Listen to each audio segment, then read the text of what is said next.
As China and Laos mark the 65th anniversary of diplomatic ties, Thongloun Sisoulith, General Secretary of the Central Committee of the Lao People's Revolutionary Party and President of Laos, pays a state visit to China and sits down for an exclusive interview with Leaders Talk. From the front lines of innovation in Hangzhou, he explores the driving forces behind China's rapid advances in high technology. จีนแม่นถือการพัฒนาทางด้านเทคโนโลยีทันสมัยหรือว่า AI นี่หรือว่าเศรษฐกิจดิจิทัลนี่เป็นข้อกระแจของการพัฒนาประเทศของตนอันนี้เป็นบทเรียนที่ดีให้แก่ลาว Praising the China-Laos Railway for transforming his country's development landscape, he says the railway has turned the aspirations of the Lao people into reality. เส้นทางรถไฟนี่เปลี่ยนทุกสิ่งคือว่าเปลี่ยนแปลงอย่างรอบด้านในใบหน้าใบของประเทศลาวประกอบส่วนเขาในการพัฒนาประเทศอย่างแท้จริง Looking ahead to the building of a China-Laos community with a shared future, he shares his vision and expectations for the next chapter of bilateral relations. แต่นี่ไปมุ่นเสื้อการร่วมมือหรือว่าการสร้างต่างสายพันธุ์การทูตระหว่างสองประเทศของพวกเฮานั้นจะสืบต่อไปเอิ้นว่าบรรยากาศที่ดีขึ้นบรรยากาศที่ดีขึ้นนักแน่นขึ้นเข้าสู่ล่วงลึกในระดับสูงขึ้นในทุกด้าน Leaders Talk coming up next.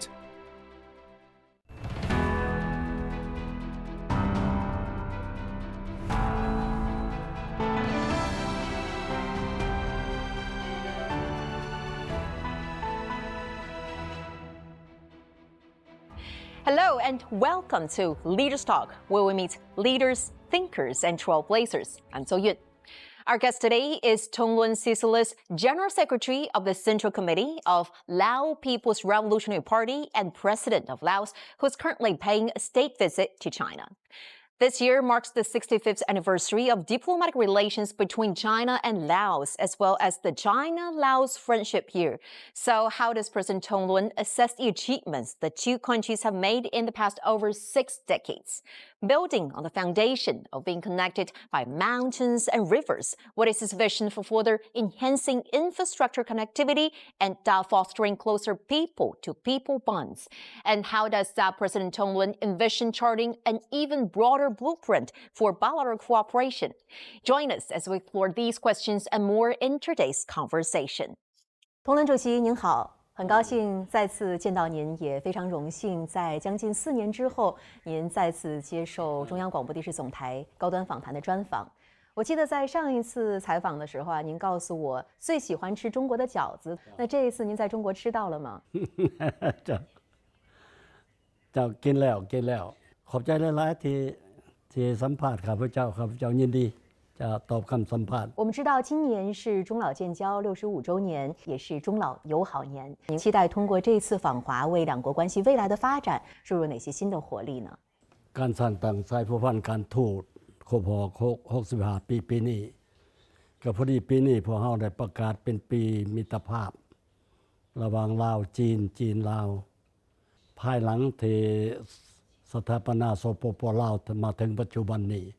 การพัวพันลาวจีนยิ่งมีความลึกซึ้งนักแน่นรอบด้านขึ้นมาอย่างที่เห็นได้ในปัจจุบันนี้ครับเจ้าคือว่าแต่นี่ไปมุ่นเสื้อการร่วมมือหรือว่าการสร้างต่างสายพันธุ์การทูตระหว่างสองประเทศของพวกเฮานั้นจะสืบต่อไปเอิ้นว่าบรรยากาศที่ดีขึ้นบรรยากาศที่ดีขึ้นนักแน่นขึ้นเข้าสู่ล่วงลึกในระดับสูงขึ้นในทุกด้าน On April 25, Chinese President Xi Jinping and President Thongloun Sisoulith exchanged congratulatory messages to mark the 65th anniversary of diplomatic relations between China and Laos. For more than 6 decades, the two countries have upheld the spirit of being good neighbors, good friends, good comrades, and good partners. These 4 goods have served as the guiding principle of their comprehensive strategic cooperative partnership and the building of a China-Laos community with a shared future. On June 2, President Sisoulith arrived in Hangzhou aboard a special flight, beginning a 5-day state visit to China. The visit comes less than 9 months after his previous trip to China in September 2025. On the afternoon of his arrival, President Cicelit led a delegation to several local technology and innovation companies, where he learned about the latest developments in China's digital economy and intelligent industries. 通伦主席，这一次呢，您在杭州还参访了几家高科技公司。 แต่ข้าพเจ้าก็ได้สอบถามพวกเขาเจ้าก็ได้เสนอหลายสิ่งหลายอย่างให้พวกเราเห็นในการพัฒนาทางด้านเทคโนโลยีทันสมัยของจีนเห็นได้ว่าจีนแม่นถือการพัฒนาทางด้านเทคโนโลยีทันสมัยหรือว่า AI นี่หรือว่าเศรษฐกิจดิจิทัลนี่เป็นข้อกระแจของการพัฒนาประเทศของตนอันนี้เป็นบทเรียนที่ดีให้แก่ลาวการร่วมมือทางด้านเทคโนโลยีระหว่าง2ประเทศนี้จะได้รับการสืบต่อร่วมมือกัน我们也注意到，在去年的9月份，中国老挝人工智能应用合作中心正式启用。那么，在未来高新技术领域合作方面，您期待两国在这些新的领域碰撞出什么样的合作火花呢？ข้าพเจ้าคือว่าอันนี้เป็นอนาคตที่ดีระหว่างการร่วมมือของสองประเทศของพวกเรา2รัฐบาลของพวกเรามื้ออื่นนี่ข้าพเจ้าก็จะเสนอเรื่องนี้ต่อสายเลขาธิการใหญ่สีจิ้งผิงประธานประเทศสีจิ้งผิงแล้วก็จะได้เสนอเป็นรายละเอียดเพื่อการร่วมมือกันของ2รัฐบาลแล้วในเวียงานพัฒนาเทคโนโลยีใหม่นี้ขึ้นให้ได้อยู่ลาว除了您刚刚谈到的人工智能等高新科技领域的合作之外，还有哪些话题您期待与习主席进行深入的探讨和交流？เมื่อวันที่5จะได้พบกับสายเลขาธิการใหญ่สีจิ้งผิงประธานประเทศสีจิ้งผิงหัวข้อที่พ่อจะสนทนากันแม่นหัวข้อการร่วมมือรอบด้านระหว่าง2พรรค2รัฐในป่าชน2ชาติและสิ่งที่พวกเราจะเว้ากันนั้นที่มีมาแล้วมูลเสื้อของมันมีมาแล้วเพราะเรามีคู่ร่วมยุทธศาสตร์มันคงยาวนานตามทฤษฎีแล้วมีความเป็นคู่ร่วมสัตกรรมนำกันแล้วแต่ว่าพวกเราจะได้ปรึกษาเรื่องกันควรยกขึ้นในระดับใหม่คือแนวใดให้สูงกว่าเก่าคือแนวใดให้แท้ถึงความเป็นจริงคือแนวใดให้เกิดผลคือแนวใดอันนั้นแม่นพวกเราจะสืบต่อมูลเสื้อหรือว่าสิ่งที่พวกเราได้ตกลงกันที่ผ่านมานั้นให้เข้าสู่ลงลึกให้เข้าสู่การพันขยายให้มันเป็นรูปธรรมให้หลายขึ้น就在几天前，习近平的文化情缘等纪录片在老挝起播，当时呢，您还专门向活动发了贺信。那么在您看来，习主席在治国理政方面的智慧和哲思有哪些内容让您的印象最为深刻？การบริหารประเทศการบริหารเวียงานที่ใหญ่หลวงของสายสีจิ้งผิงนั้นมันมีหลายสิ่งหลายอย่างที่พวกข้าพเจ้าประทับใจในความแข็งแรงในความมีวิสัยทัศน์อันกว้างไกลของเพิ่นและก็เป็นเสาค้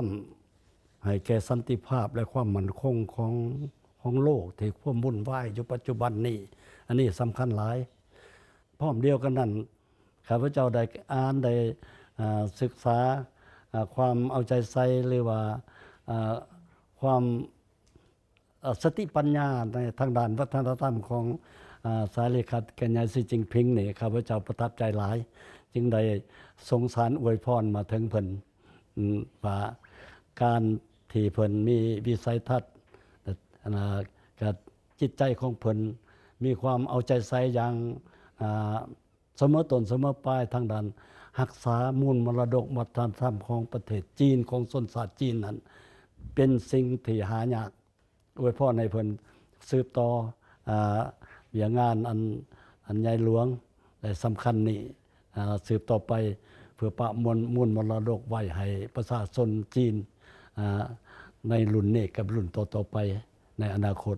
ในการรักษาวัฒนธรรมอันดีงามและก็มูลเสื้ออันที่หายาก ของวัฒนธรรม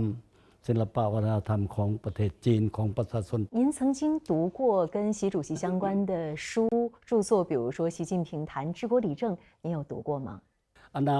หัวใดที่เขาเจ้าสามารถแปลเป็นภาษาลาวออกมาได้ข้าพเจ้าพยายามอ่านหลาย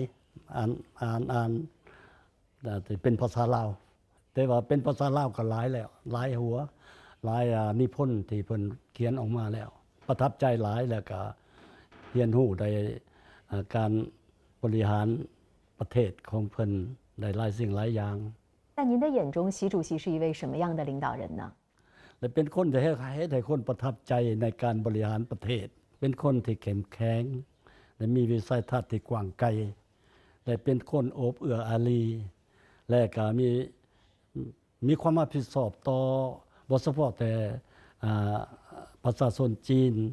แต่ว่ายังมีความรับผิดชอบต่อโลกที่อยากให้โลกมีความกำเกิงกันอยากให้โลกมีสันติภาพอยากให้โลกมีความสงบอยากให้โลกมีการร่วมมือที่ดีนำกันและต่างฝ่ายต่างมีผลประโยชน์นับถือซึ่งกันและกันอันนี้มันแสดงออกในข้อริเริ่มต่างๆของประธานสีจิ้งผิงที่ข้าพเจ้าได้อ่านบรรดาข้อริเริ่มดังกล่าวนั้นหมดแล้ว您认为在当前世界面临的众多的挑战，包括单边主义抬头，包括全球的治理面临一些困局的情况下，习主席提出的4大全球倡议对于推动世界和平与发展有怎样的重要意义？บรรดาข้อริเริ่มต่อโลกที่เสนอโดยประธานสีจิ้งผิงนั้นล้วนแล้วแต่เน้นใส่การพัวพันระหว่างประเทศด้วยกันบ่ว่าประเทศใหญ่ประเทศน้อยให้มีความเสมอภาพให้มีความนับถือซึ่งกันและกันบ่เอาเปรียบเอารัดกันแต่สร้างแนวทางว่าก้าวไปสู่ความเป็นโลกาภิวัตน์ต้านลัทธิฝ่ายเดียวแต่ส่งเสริมลัทธิหลายฝ่ายปรึกษารือกันให้มีโลกหลายขัวอันนี้สปปลาวสนับสนุนเสมอต้นเสมอปลาย提到中老合作呢，人们常常会说中老两国是山同脉，水同源，文相近，民相亲。习近平主席也曾经指出，两党两国老一辈领导人亲手缔造的同志加兄弟情谊历久弥坚。我记得在上一次我们采访的时候，当时您就与我们分享了在20世纪60年代中国帮助饱受战争之苦的老挝建立6期学校，是在广西南宁。当时呢才20多岁的您作为青年教师护送了500多名老挝学生到中国接受教育。所以您作为这一段宝贵历史的亲历者和见证者，您认为两国世代友好和深厚情谊的根基是什么呢？อันนี้เป็นความเป็นจริงที่พวกเขามีครับเจ้าคิดว่าประวัติศาสตร์ของการร่วมมือการพัวพันที่ดีที่ร่วมอุดมการณ์นำกันระหว่างพรรคคอมมิวนิสต์จีนกับพรรคประชาชนปฏิวัติลาวมีมาแต่ดนนานและสืบต่อพัฒนามาเรื่อยๆการร่วมมือระหว่าง2พรรค2รัฐนับมือนับแน่นแกนจนสามารถสร้างตั้งคู่ร่วมยุทธศาสตร์มันคงยาวนานตามทิศซีดีขึ้นมาได้เพราะเขาได้ตกลงกันว่าลาวจีนเป็นคู่ร่วมยุทธเป็นคู่ร่วมศัตรกรรมพวกเรารู้จักกันดีอยู่แล้วและจะช่วยให้2ประเทศของพวกเราเดินหน้าในการพัฒนาประเทศไปตามเส้นทางสังคมนิยมBordered by China to the north, Cambodia to the south, Vietnam to the east, Myanmar to the northwest, and Thailand to the southwest, Laos is the only landlocked country on the Indochina Peninsula. For decades, limited connectivity constrained its development. The opening of the China-Laos Railway on December 3, 2021 marked a turning point. It laid the foundation for Laos's transformation from a landlocked nation into a land-linked hub, helping remove long-standing development bottlenecks and opening new pathways for growth. Today, the railway, stretching from Kunming in southwest China to Vientiane, the Lao capital, has become a vital artery of regional connectivity. As of June 1 this year, the China-Laos Railway had operated more than 300,000 passenger train services, carrying over 73 million passengers. More than 840,000 cross-border travelers from over 120 countries and regions have used the route. Freight traffic has also continued to grow, with total cargo volume exceeding 84 million tons, including more than 19 million tons of cross-border goods. 谈到我们两国合作的一些具体的成果，就必须要说共建“一带一路”的标志性项目中老铁路。我记得在上次我们采访的时候呢，当时您就称这条铁路是金路银路，而且是老挝交通运输史上浓墨重彩的一笔。那现在铁路开通运行已经4年多的时间了，您认为这个项目为老挝以及周边区域的发展带来了怎样的变化？คำว่าของประธานสีจิ้งผิงเวลาสิร่วมกับข้าพเจ้าเปิดนำใช้เส้นทางรถไฟในวันที่3ธันวาปี 2021 นั้นยังจื้อได้ว่าต่อไปนี่เส้นผู้จะบ่สูงอีกเส้นทางสิยาวไกลระหว่างจีนกับลาวจะสั่นเขาขอให้เส้นทางรถไฟนี่ได้เฮ็ดให้เป็นเส้นทางเงินเส้นทางคำอันนี้มีความเป็นจริงเกิดขึ้นแล้วอยู่ในประเทศลาวในการมีเส้นทางรถไฟเส้นทางรถไฟนี่เปลี่ยนทุกสิ่งคือว่าเปลี่ยนแปลงอย่างรอบด้านในใบหน้าใบของประเทศลาวบ่มีทะเลแต่แม้มีเส้นทางออกสู่ทะเลก็ผ่านเส้นทางรถไฟได้แต่ลาวบ่เคยมีเส้นทางรถไฟแต่ว่ามีเส้นทางรถไฟลาวจีนผัดเป็นความไวค่อนข้างสูงนั้นเฮ็ดให้ประชาชนลาวภาคภูมิใจเฮ็ดให้ความฝันของประชาชนลาวกลายเป็นความเป็นจริงและความเป็นจริงแล้วทางรถไฟได้รับใช้ขนส่งคนโดยสารนับหมื่นนับล้านขึ้นอันนี้ข้าพเจ้าคือว่าเป็นประเทศลาวเป็นประเทศน้อยสินค้าก็บ่หลายแต่ว่า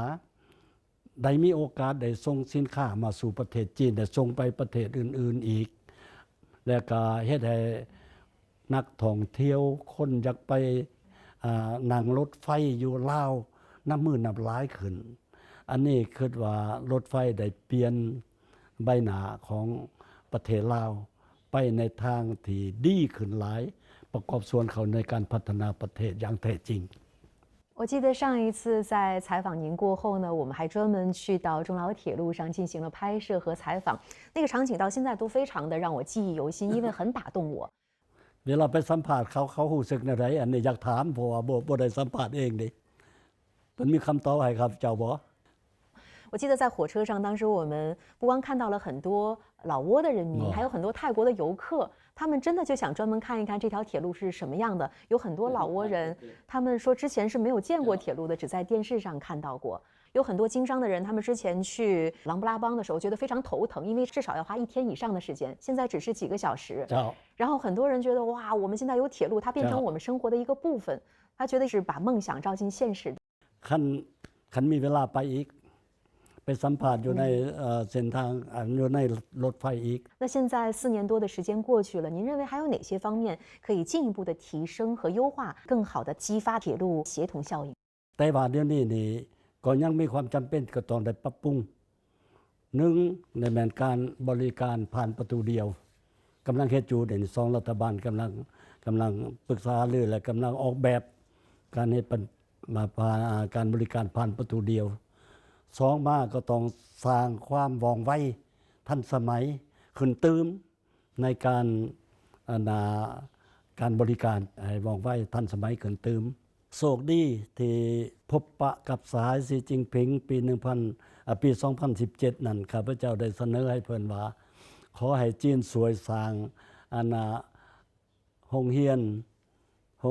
เขาเอิ้นวิทยาลัยทางรถไฟให้แก่ลาวเพราะว่าลาวบ่เรื่องทางรถไฟนี่มันเป็นเรื่องใหม่แท้ๆเพิ่นก็ให้การสนับสนุนในโรงเรียนนั้นได้ดำเนินการศึกษาการบริการทางรถไฟการบริหารรถไฟแล้วมีนักเรียนเกือบแต่ละสุดนี่มีฮอด 2-300 คนเข้าไปเรียนแต่ลาวจะพัฒนาขึ้นด้วยตนเองและนอกจากนั้น พวกเฮาก็ต้องได้สืบต่อถ้าเป็นไปได้ในอนาคตอันนี้จะเป็นการสวยให้การบริการขนส่งการไปมาหาสู่หรือว่าการขนส่งสินค้าจะเฮ็ดให้ลาวมีทางออกที่หลายขึ้นในขอสะดวกในการเป็นประเทศแลนลิงจากแลนล็อกให้ไปเป็นแลนลิงให้มันออกสู่ความเป็นจริงให้หลายขึ้น On June 3, President Sisolit and his delegation traveled to Yusun Village in Zhejiang Province. The birthplace of the lucid waters and lush mountains are invaluable assets concept to witness China's green development efforts firsthand. Following a rain shower, Yusun's rolling hills, clear streams, and lush greenery offered a picture of ecological vitality. But more than 2 decades ago, the village looked very different. Rich in limestone resources, Yusun once relied heavily on quarrying and mining. Economic growth came at an environmental cost, with dust-filled skies and polluted waterways becoming a common sight. Yet shutting down the mines also raised concerns about livelihoods and local income. During a visit to Yusun on August 15, 2005, Xi Jinping, then Secretary of the Zhejiang Provincial Committee of the Communist Party of China, first articulated the concept that lucid waters and lush mountains are invaluable assets. Guided by this vision, Yusun embarked on ecological restoration and developed a low-carbon, sustainable, beautiful economy. Over the past 2 decades, the village has been transformed. Its development path, one that combines environmental protection, industrial vitality, and rising living standards, left a strong impression on President Sisolit, who stopped to photograph the iconic stone monument bearing the inscription, "Lucid waters and lush mountains are invaluable assets." 托伦主席，我听说2022年的时候，当时呢，您13岁的孙子问了您3个问题，其中有一个就是您最大的担忧是什么？当时您的回答是不知道国家和人民什么时候能够摆脱贫困。我们也知道今天呢，您参观了浙江湖州安吉县的渔村，您也一定知道这是习近平主席提出绿水青山就是金山银山两山理念的发源地。那这么多年您来过中国很多次，您认为中国在脱贫攻坚在可持续发展方面有哪些经验对于老挝有启发和借鉴意义呢？ความจริงเลยล้านทรายข้าพเจ้าตอนเขาอายุ13ปีได้ถามแท้ให้ข้าพเจ้าก็ตอบอันนั้นแหละความกังวลใจของข้าพเจ้ายังบอกว่าปูยังคิดถึงเรื่องความทุกข์ยากของป่าชนที่บ่ทันสามารถผ่านพ้นออกไปได้อันนี้มันความกังวลที่นึงแต่ว่าถึงจะได้ก็ตาม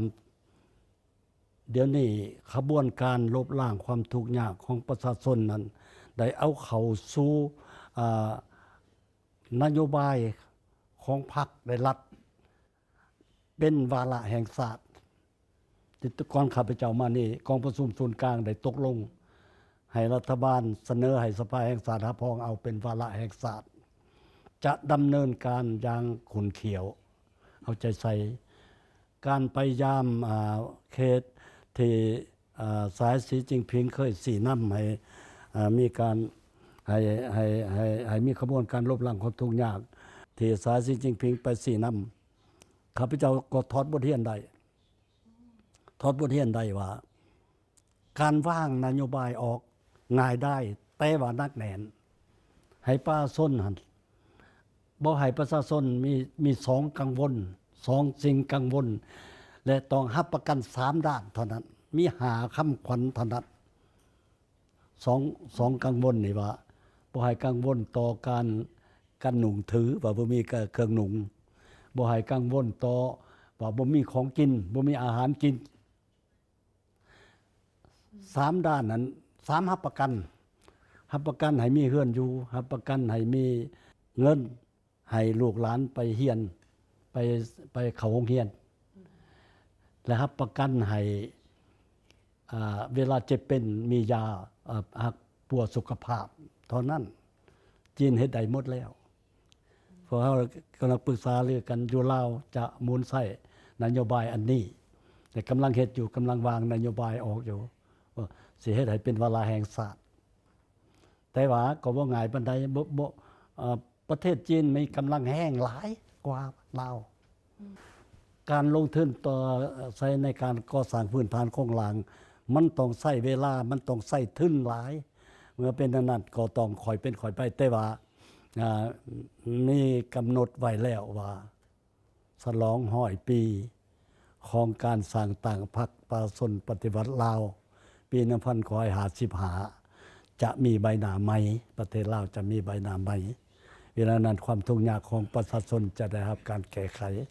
东伦主席，我们知道今年是中国“15+5”和老挝第10个5年计划的开局之年。您如何看待两大规划同步开局对于构建中老命运共同体的重要意义？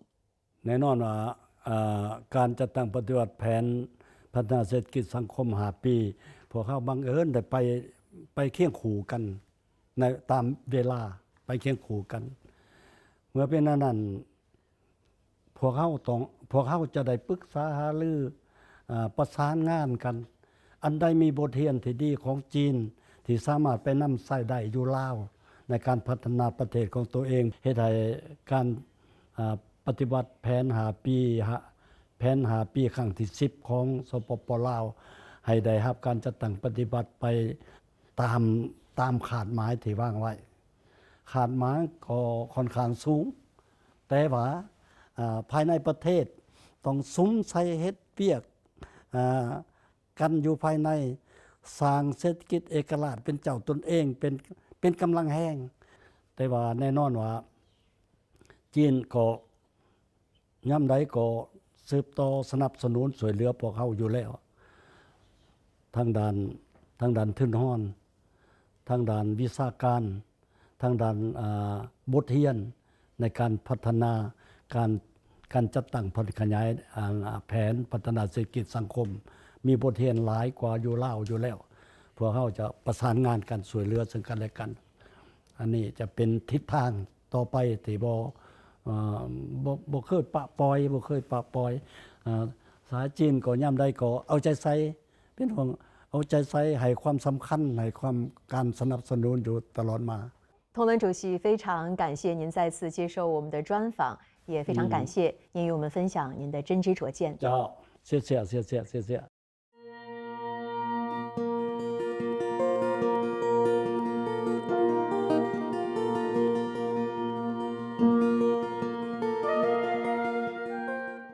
During the interview, President Tongwen noted that over the past 65 years, China-Laos relations have not only endured the test of time, but also have continued to grow stronger through sustained development and innovation. He emphasized the cooperation between our two countries has facilitated closer bilateral exchanges and created new opportunities for development, while also opening up fresh prospects for regional cooperation. President Tongwen also spoke highly of China's remarkable achievements in high-tech industries and expressed his hope that the two sides will identify new areas of growth and unlock greater potential for cooperation in science, technology, and innovation.